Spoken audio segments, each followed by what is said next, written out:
Mazo Zolu pagasts ir vieta, kur iespējams visbiežāk vietvārdu nosaukumos mēs atradīsim vārdu ogre. Arī pats pagasts līdz pat 1960. gadam saucās Ogres pagasts.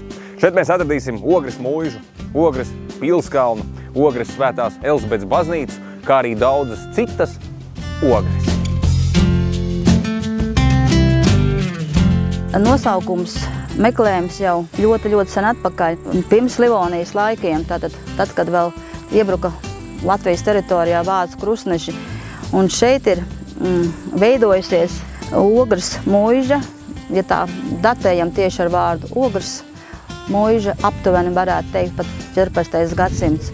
Un kā Ogres pagasts visu laiku šis nosaukums ir nests arī Latvijas brīvvalsts laikā, un nosaukuma maiņa ir mainījusies tikai pēc kara 1946. 49. gads, tad, kad pie padomju varas izveidojās ciemi.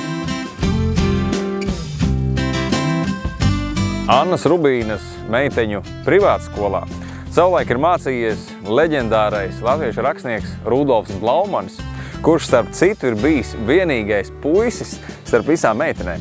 Un interesants fakts arī, ka šajā skolā 2 gadus ir strādājis Latvijas preses karalis Antons Benjāmiņš.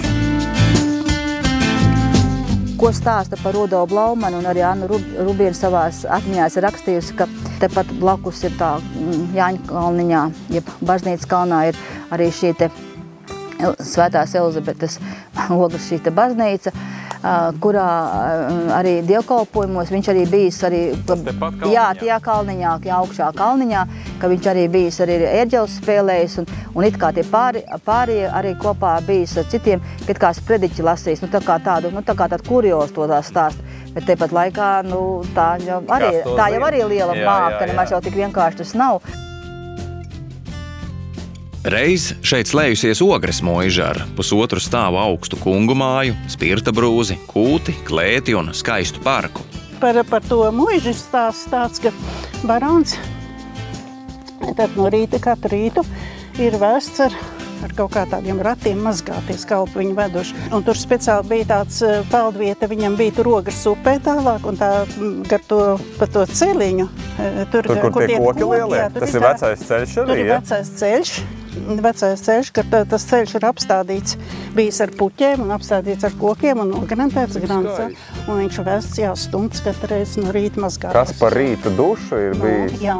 Rīts, tikko migliņa vēl tāda uz pļavas un barons ar ratiem tiek vests uz rīta dušu. Vai nav skaisti?